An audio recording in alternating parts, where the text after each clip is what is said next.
بسم الله الرحمن الرحيم. قال فما خطبكم أيها المرسلون؟ قالوا إنا أرسلنا إلى قوم مجرمين لنرسل عليهم حجارة من طين مسومة عند ربك للمسرفين. فأخرجنا من كان فيها من المؤمنين فما وجدنا فيها غير بيت من المسلمين وتركنا فيها آية للذين يخافون العذاب الأليم. وفي موسى إذا أرسلناه إلى فرعون بسلطان مبين فتولى بركنه وقال ساحر أو مجنون. فأخذناه وجنوده فنبذناهم في اليم وهو مليم.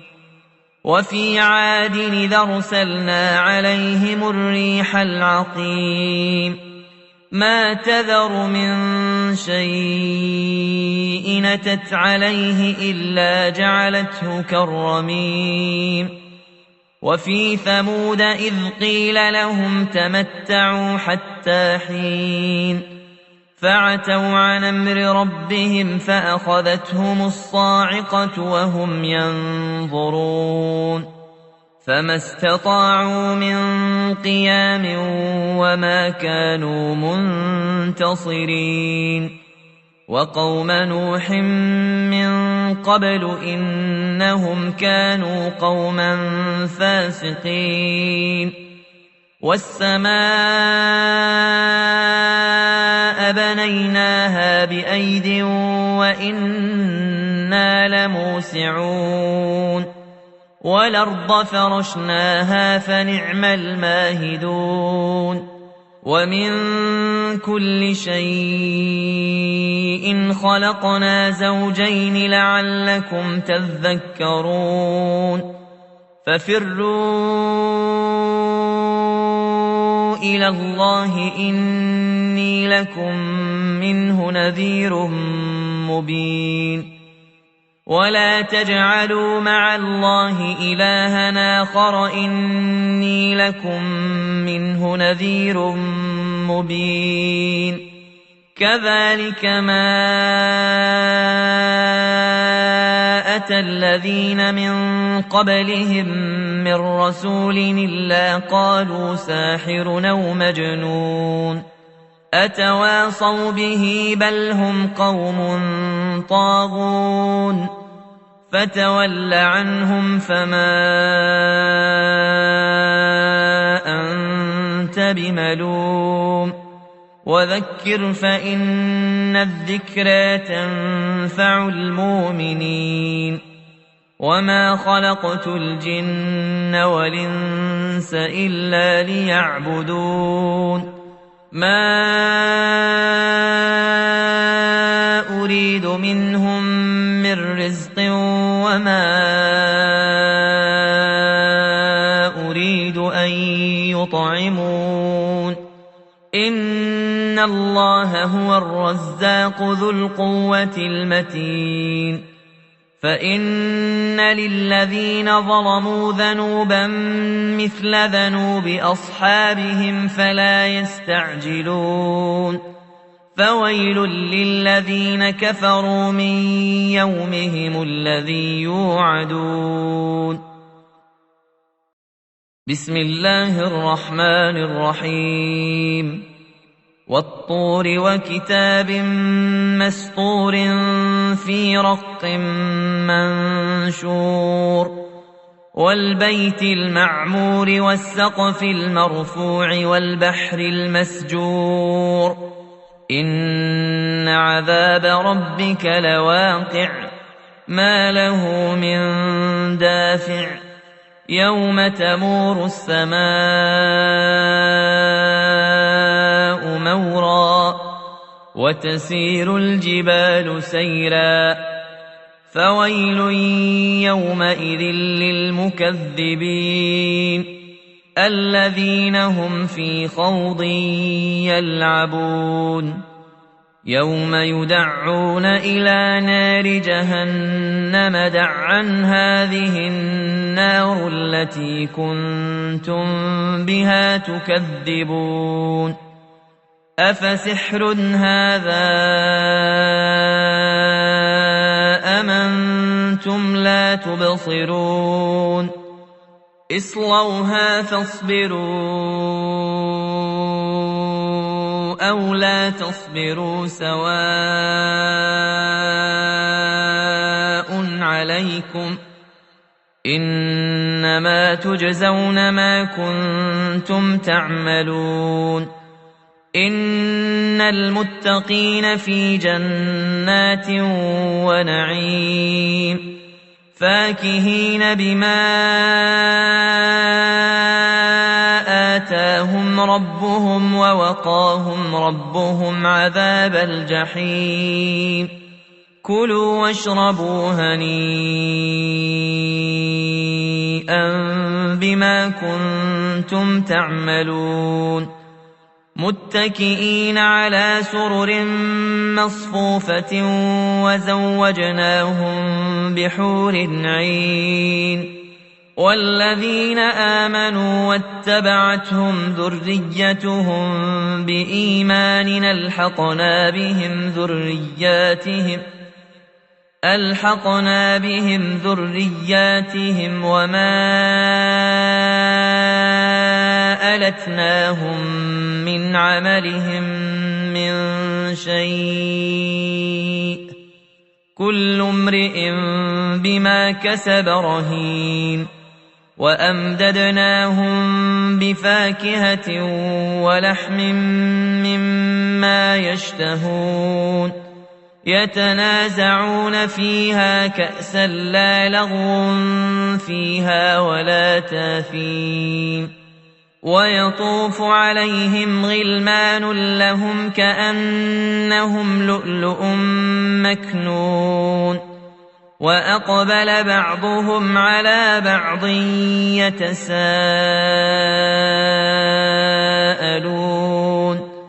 قالوا إنا كنا قبل في أهلنا مشفقين فمن الله علينا ووقانا عذاب السموم إنا كنا من قبل ندعوه أنه هو البر الرحيم فذكر فما أنت بنعمة ربك بكاهن ولا مجنون أم يقولون شاعر نتربص به ريب المنون قل تربصوا فإني معكم من المتربصين أم تامرهم أحلامهم بهذا أم هم قوم طاغون أم يقولون تقوله بل لا يؤمنون فلياتوا بحديث مثله إن كانوا صادقين أم خلقوا من غير شيء أم هم الخالقون أم خلقوا السماوات والأرض بل لا يوقنون أم عندهم خزائن ربك أم هم المسيطرون أم لهم سلم يستمعون فيه فليات مستمعهم بسلطان مبين أم له البنات ولكم البنون أم تسألهم أجرا فهم من مغرم مثقلون أم عندهم الغيب فهم يكتبون أم يريدون كيدا فالذين كفروا هم المكيدون أم لهم إله غير الله سبحان الله عما يشركون وإن يروا كسفا من السماء ساقطا يقولوا سحاب مركوم فذرهم حتى يلاقوا يومهم الذي فيه يصعقون يوم لا يغني عنهم كيدهم شيئا ولا هم ينصرون وإن للذين ظلموا عذابا دون ذلك ولكن أكثرهم لا يعلمون واصبر لحكم ربك فإنك بأعيننا وسبح بحمد ربك حين تقوم ومن الليل فسبحه وإدبار النجوم بسم الله الرحمن الرحيم والنجم إذا هوى ما ضل صاحبكم وما غوى وما ينطق عن الهوى إن هو إلا وحي يوحى علمه شديد القوى ذو مرة فاستوى وهو بالأفق الأعلى ثم دنا فتدلى فكان قاب قوسين أو أدنى فأوحى إلى عبده ما أوحى ما كذب الفؤاد ما رأى أفتمارونه على ما يرى ولقد رآه نزلة أخرى عند سدرة المنتهى عندها جنة المأوى إذ يغشى السدرة ما يغشى ما زاغ البصر وما طغى لقد رأى من آيات ربه الكبرى أفرأيتم اللات والعزى ومناة الثالثة الأخرى ألكم الذكر وله الأنثى تلك إذا قسمة ضيزى إن هي إلا أسماء سميتموها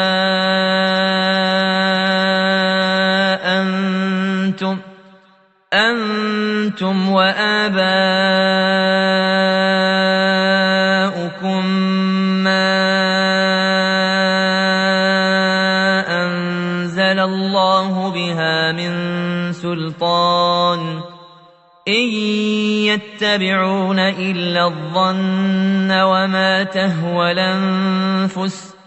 ولقد جاءهم من ربهم الهدى أم للإنسان ما تمنى فلله الآخرة والأولى وكم من ملك في السماوات لا تغني شفاعتهم شيئا إلا من بعد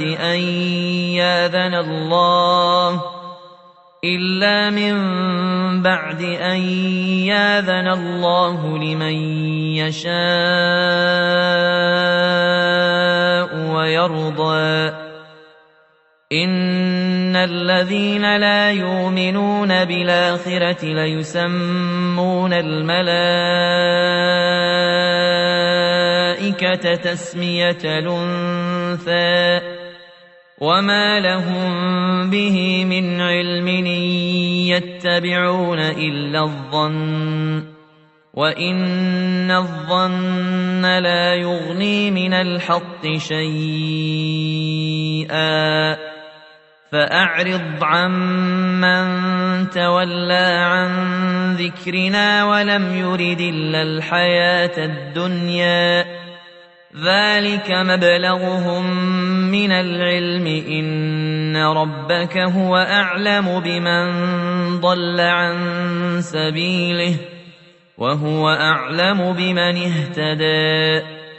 ولله ما في السماوات وما في الأرض ليجزي الذين أساءوا بما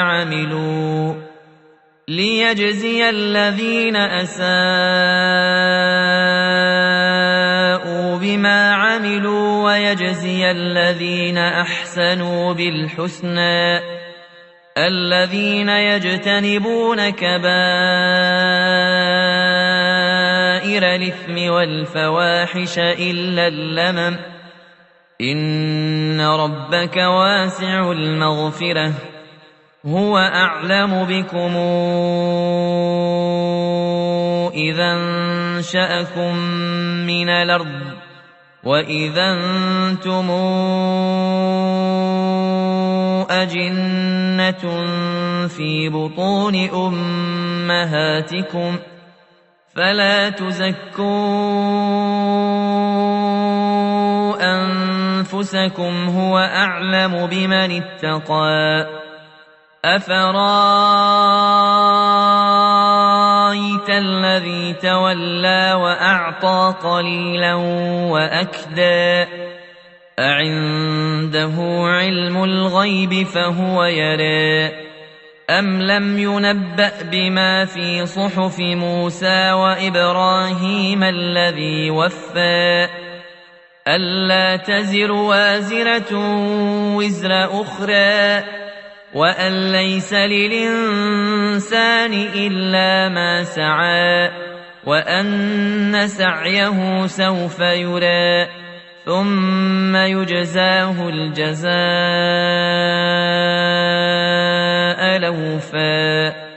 وأن إلى ربك المنتهى وأنه هو أضحك وأبكى وأنه هو أمات وأحيا وأنه خلق الزوجين الذكر والأنثى من نطفة إذا تمنى وأن عليه النشأة الأخرى وأنه هو أغنى وأقنى وأنه هو رب الشعرى وأنه أهلك عادا الأولى وثمودا فما أبقى وقوم نوح من قبل إنهم كانوا هم أظلم وأطغى والمؤتفكة أهوى فغشاها ما غشى فبأي آلاء ربك تتمارى هذا نذير من النذر الأولى أزفت لازفة ليس لها من دون الله كاشفة أفمن هذا الحديث تعجبون وتضحكون ولا تبكون وأنتم سامدون فاسجدوا لله واعبدوا بسم الله الرحمن الرحيم اقتربت الساعة وانشق القمر وإن يروا آية يعرضوا ويقولوا سحر مستمر وكذبوا واتبعوا أهواءهم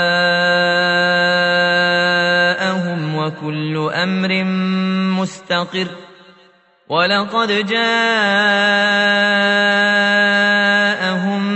من الأنباء ما فيه مزدجر حكمة بالغة فما تغني النذر فتول عنهم يوم يدعو الداعي إلى شيء نكر خش عن أبصارهم يخرجون من الأجداث كأنهم جراد منتشر مهطعين إلى الداعي يقول الكافرون هذا يوم عسر كذبت قبلهم قوم نوح فكذبوا عبدنا وقالوا مجنون وازدجر فدعا ربه أني مغلوب فانتصر ففتحنا أبواب السماء بماء منهمر وفجرنا الأرض عيونا فالتقى الماء على أمر قد قدر وحملناه على ذات ألواح ودسر تجري بأعيننا جزاء لمن كان كفر ولقد تركناها آية فهل من مدكر فكيف كان عذابي ونذر ولقد يسرنا القرآن للذكر فهل من مدكر كذبت عاد فكيف كان عذابي ونذر إنا أرسلنا عليهم ريحا صرصرا في يوم نحس مستمر تنزع الناس كأنهم أعجاز نخل منقعر فكيف كان عذابي ونذر ولقد يسرنا القرآن للذكر فهل من مدكر كذبت ثمود بالنذر فقالوا أبشرا منا واحدا نتبعه إنا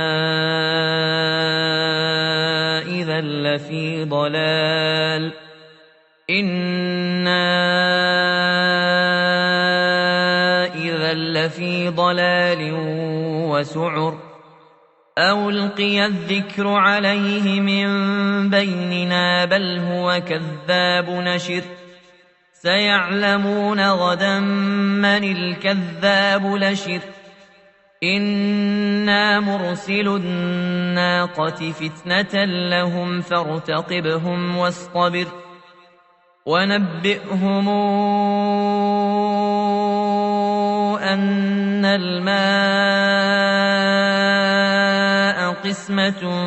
بينهم كل شرب محتضر فنادوا صاحبهم فتعاطى فعقر فكيف كان عذابي ونذر إنا أرسلنا عليهم صيحة واحدة فكانوا كهشيم المحتضر ولقد يسرنا القرآن للذكر فهل من مدكر كذبت قوم لوط بالنذر إنا أرسلنا عليهم حاصبا إلا آل لوط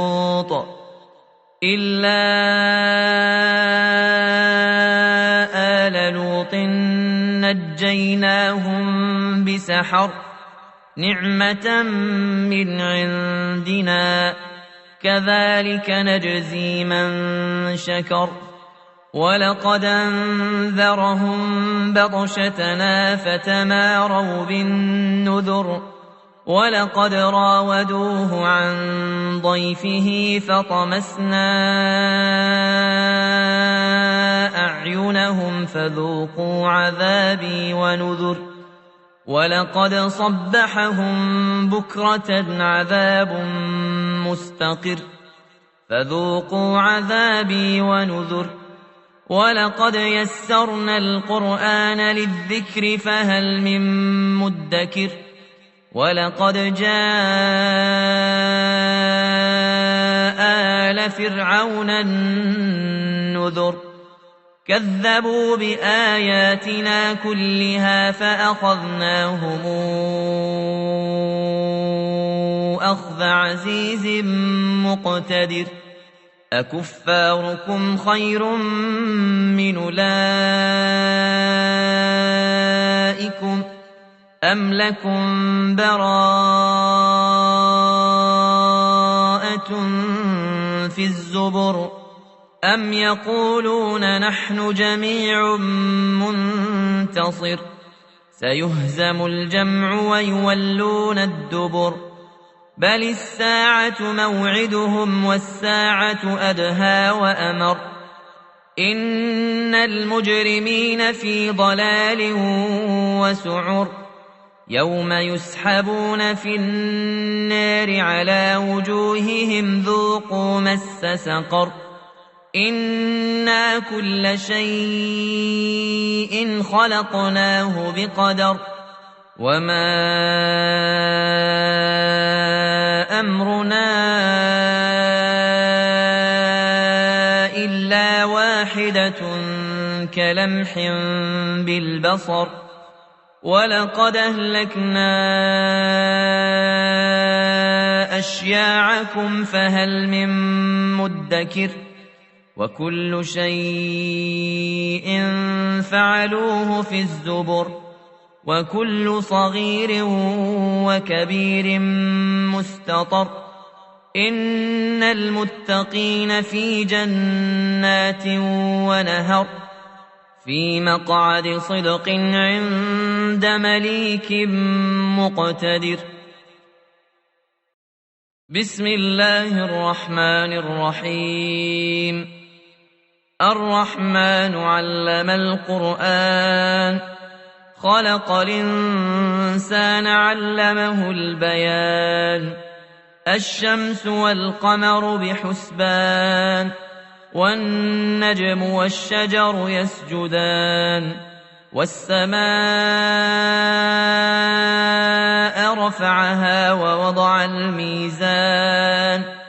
ألا تطغوا في الميزان وأقيموا الوزن بالقسط ولا تخسروا الميزان والأرض وضعها للأنام فيها فاكهة والنخل ذات الأكمام والحب ذو العصف والريحان فبأي آلاء ربكما تكذبان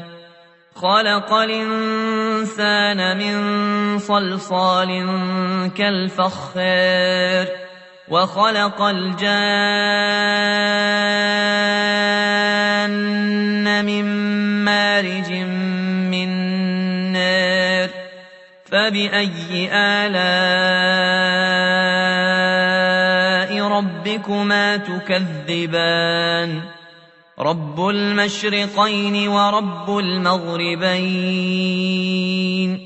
فبأي آلاء ربكما تكذبان مرج البحرين يلتقيان بينهما برزخ لا يبغيان فبأي آلاء ربكما تكذبان يخرج منهما اللؤلؤ والمرجان فبأي آلاء ربكما تكذبان وله الجوار المنشآت في البحر كالأعلام فبأي آلاء ربكما تكذبان كل من عليها فان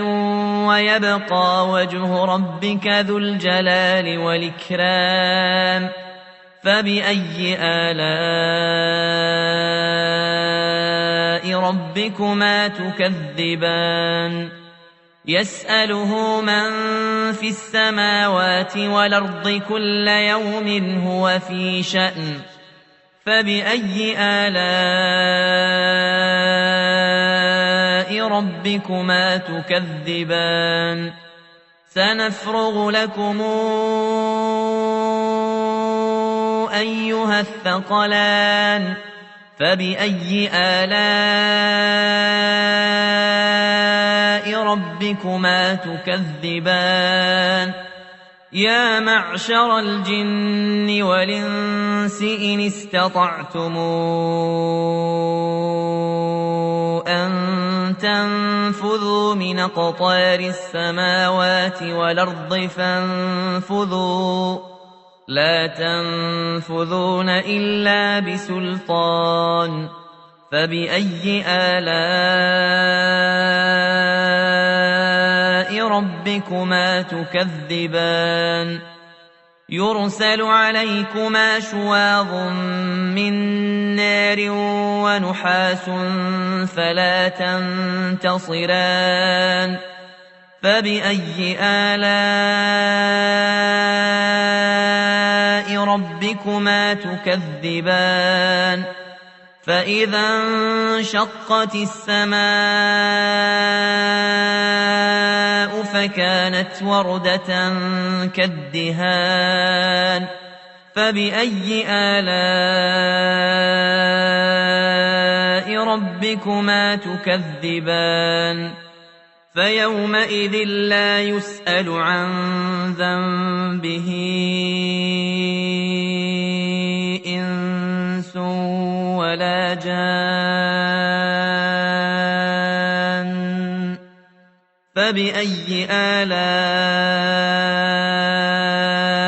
ربكما تكذبان يعرف المجرمون بسيماهم فيوخذ بالنواصي والأقدام فبأي آلاء ربكما تكذبان هذه جهنم التي يكذب بها المجرمون يطوفون بينها وبين حميم آن فبأي آلاء ربكما تكذبان ولمن خاف مقام ربه جنتان فبأي آلاء ربكما تكذبان ذواتا أفنان فبأي آلاء ربكما تكذبان فيهما عينان تجريان فبأي آلاء ربكما تكذبان فيهما من كل فاكهة زوجان فبأي آلاء ربكما تكذبان متكئين على فرش بطائنها استبرق وجنى الجنتين دان فبأي آلاء ربكما تكذبان فيهن قاصرات الطرف لم يطمثهن إنس قبلهم ولا جان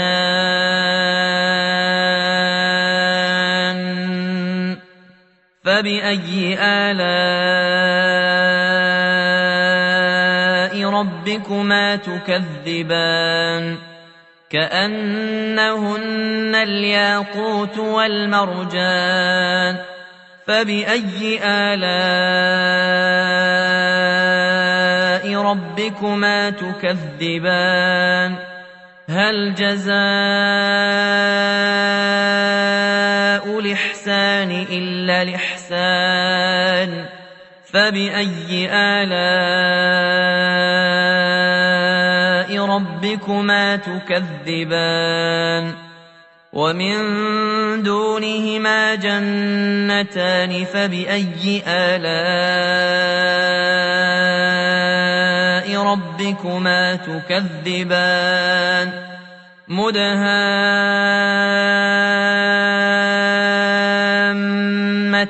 فبأي آلاء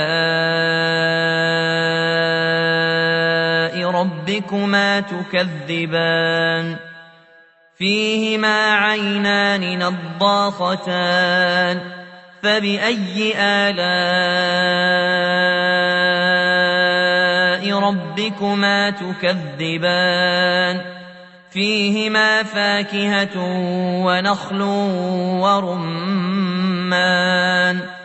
فبأي آلاء ربكما تكذبان فيهن خيرات حسان فبأي آلاء ربكما تكذبان حور مقصورات في الخيام فبأي آلاء ربكما تكذبان لم يطمثهن إنس قبلهم ولا جان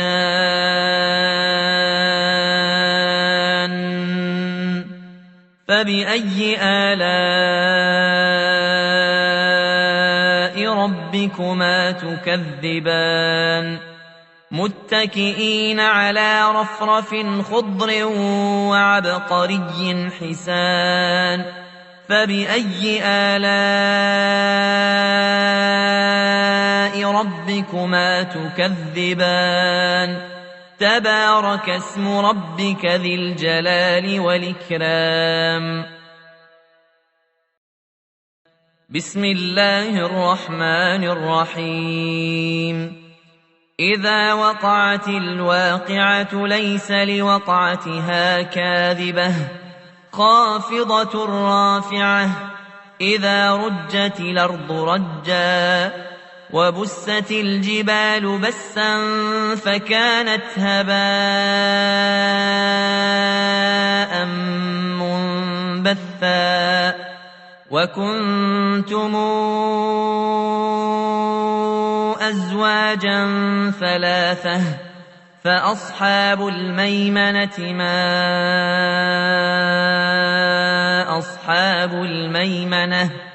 وأصحاب المشأمة ما أصحاب المشأمة والسابقون السابقون أولئك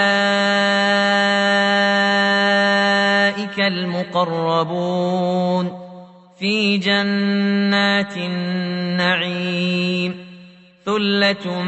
من الأولين وقليل من الآخرين على سرر موضونة متكئين عليها متقابلين يطوف عليهم ولدان مخلدون بأكواب وأباريق وكأس من معين لا يصدعون عنها ولا ينزفون وفاكهة مما يتخيرون ولحم طير مما يشتهون وحور عين كأمثال اللؤلؤ المكنون جزاء بما كانوا يعملون لا يسمعون فيها لغوا ولا تاثيما إلا قيلا سلاما سلاما وأصحاب اليمين ما أصحاب اليمين في سدر مخضود وطلح منضود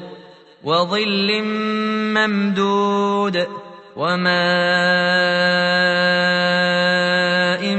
مسكوب وفاكهة كثيرة لا مقطوعة ولا ممنوعة وفرش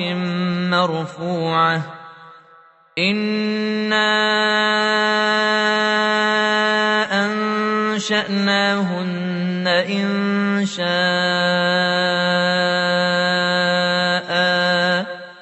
فجعلناهن أبكارا عربا أترابا لأصحاب اليمين ثلة من الأولين وثلة من الآخرين وأصحاب الشمال ما أصحاب الشمال في سموم وحميم وظل من يحموم لا بارد ولا كريم إنهم كانوا قبل ذلك مترفين وكانوا يصرون على الحنث العظيم وكانوا يقولون أئذا متنا وكنا ترابا وعظاما إنا لمبعوثون أو آباؤنا الأولون قل إن الأولين والآخرين لمجموعون إلى ميقات يوم معلوم ثم إنكم أيها الضالون المكذبون لآكلون من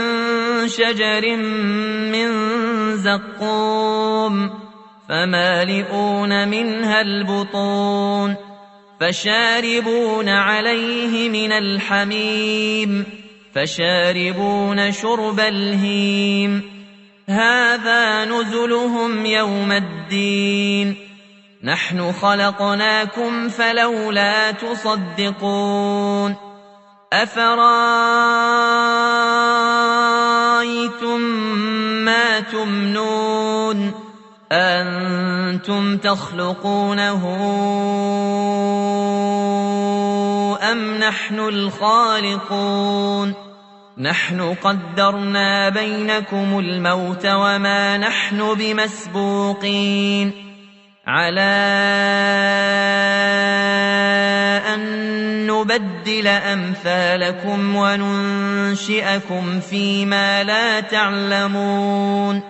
ولقد علمتم النشأة الأولى فلولا تذكرون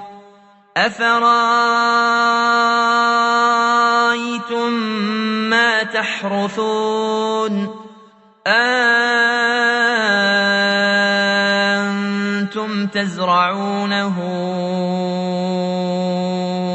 أم نحن الزارعون لو نشاء لجعلناه حطاما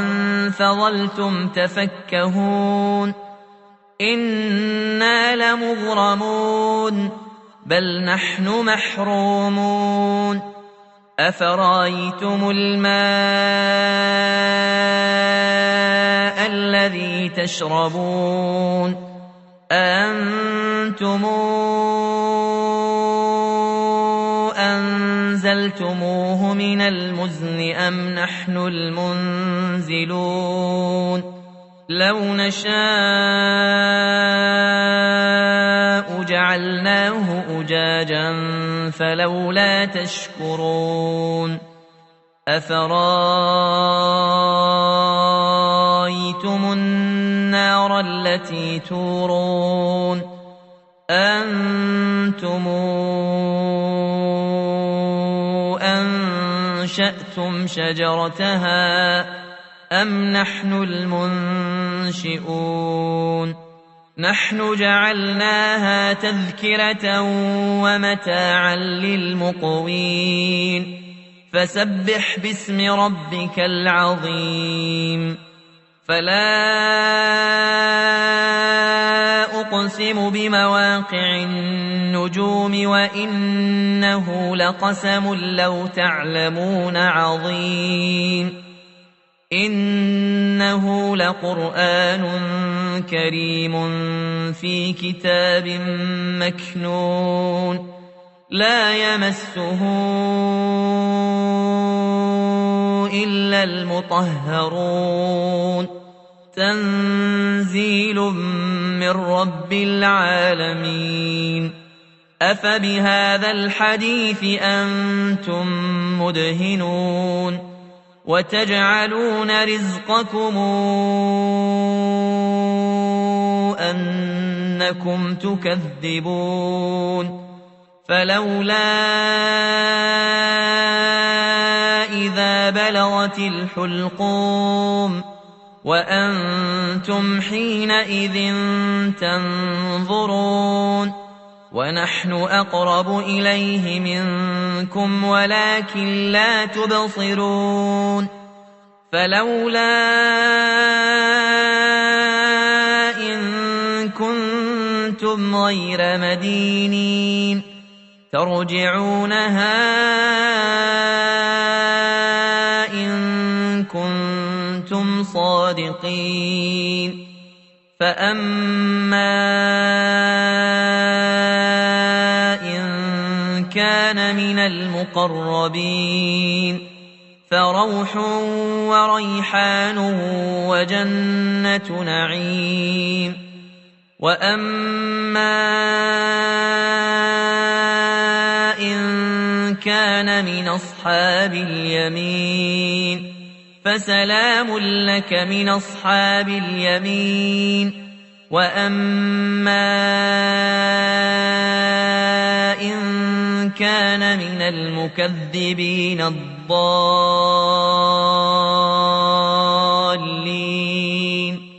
فنزل من حميم وتصلية جحيم إن هذا لهو حق اليقين فسبح باسم ربك العظيم بسم الله الرحمن الرحيم سبح لله ما في السماوات والأرض وهو العزيز الحكيم له ملك السماوات والأرض يحيي ويميت وهو على كل شيء قدير هو الأول والآخر والظاهر والباطن وهو بكل شيء عليم هو الذي خلق السماوات والأرض في 6 أيام ثم استوى على العرش يعلم ما يلج في الأرض وما يخرج منها وما ينزل من السماء وما يعرج فيها وهو معكم أينما كنتم والله بما تعملون بصير له ملك السماوات والأرض وإلى الله ترجع الأمور يولج الليل في النهار ويولج النهار في الليل وهو عليم بذات الصدور آمنوا بالله ورسوله وأنفقوا مما جعلكم مستخلفين فيه فالذين آمنوا منكم وأنفقوا لهم أجر كبير وما لكم لا تؤمنون بالله والرسول يدعوكم لتؤمنوا بربكم وقد أخذ ميثاقكم إن كنتم مؤمنين هو الذي ينزل على عبده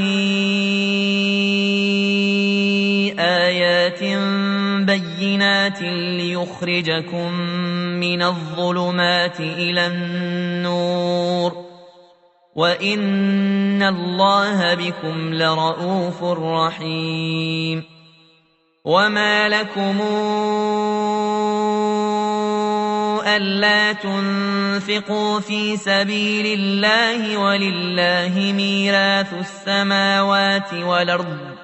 لا يستوي منكم من أنفق من قبل الفتح وقاتل أولئك أعظم درجة من الذين أنفقوا من بعد وقاتلوا وكلا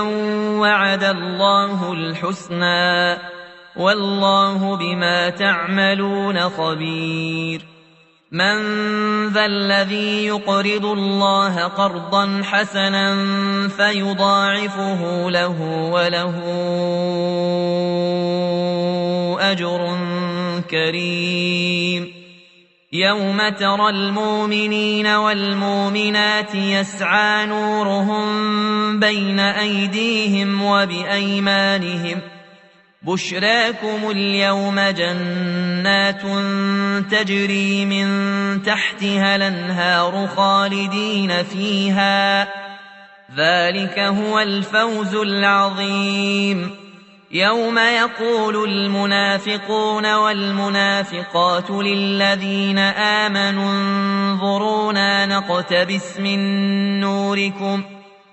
انظرونا نقتبس من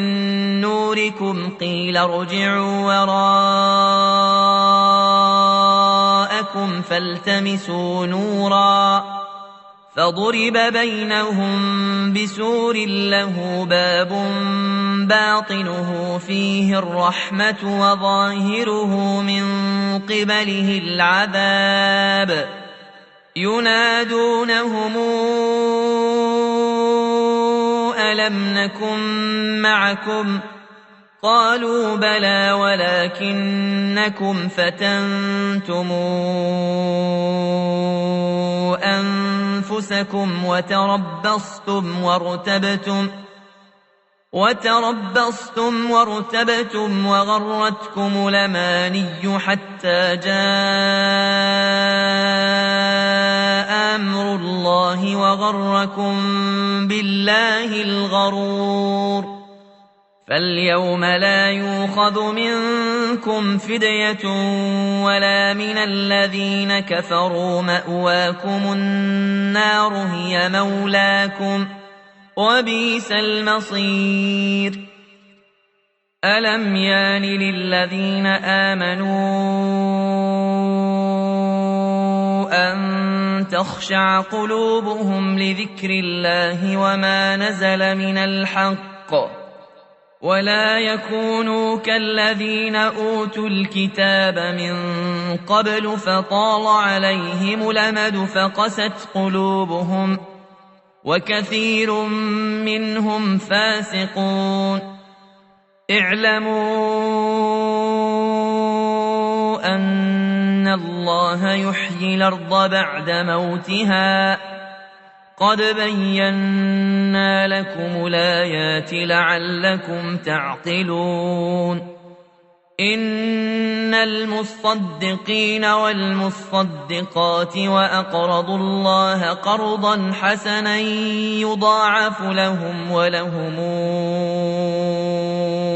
أجر كريم. والذين آمنوا بالله ورسله أولئك هم الصديقون والشهداء عند ربهم لهم أجرهم ونورهم. والذين كفروا وكذبوا بآياتنا أولئك أصحاب الجحيم. اعلموا أنما الحياة الدنيا لعب ولهو وزينة وتفاخر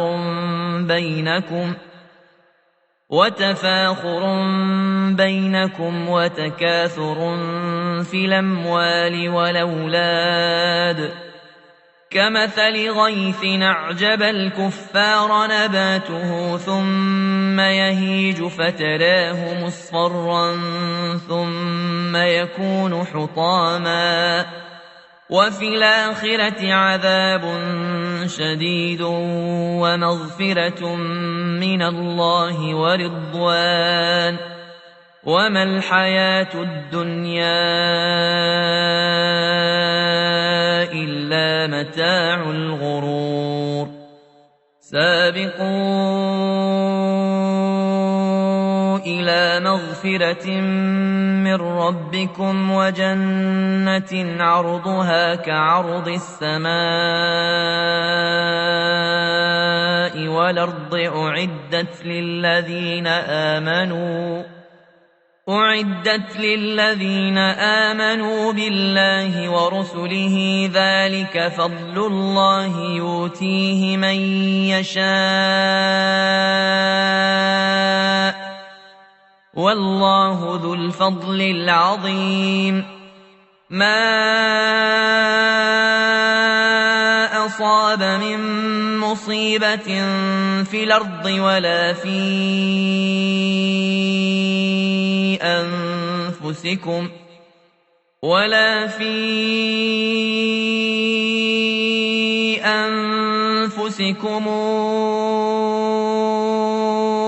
إلا في كتاب من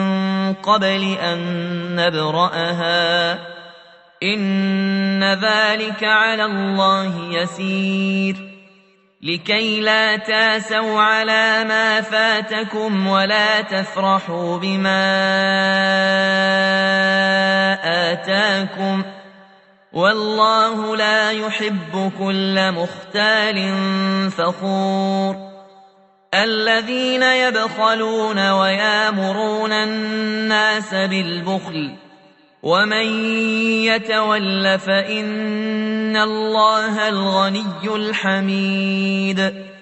لقد أرسلنا رسلنا بالبينات وأنزلنا معهم الكتاب والميزان ليقوم الناس بالقسط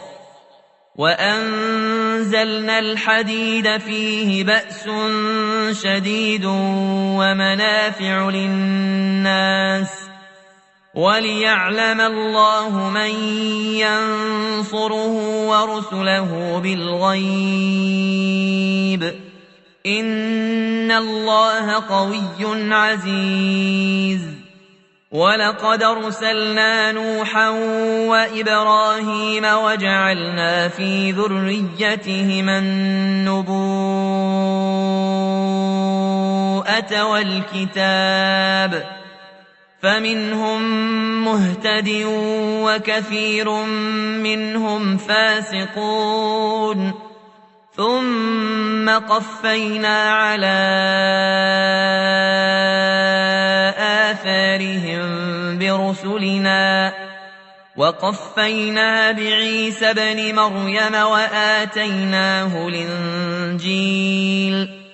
وجعلنا في قلوب الذين اتبعوه رأفة ورحمة ورهبانية ابتدعوها ما كتبناها عليهم إلا ابتغاء رضوان الله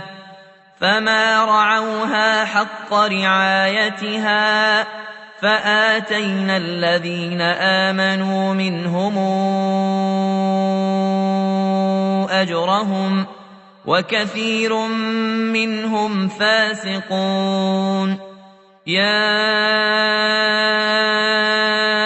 أيها الذين آمنوا اتقوا الله وآمنوا برسوله يؤتكم كفلين من رحمته ويجعل لكم نورا تمشون به ويغفر لكم والله غفور رحيم لئلا يعلم أهل الكتاب ألا يقدرون على شيء من فضل الله وأن الفضل بيد الله يؤتيه من يشاء والله ذو الفضل العظيم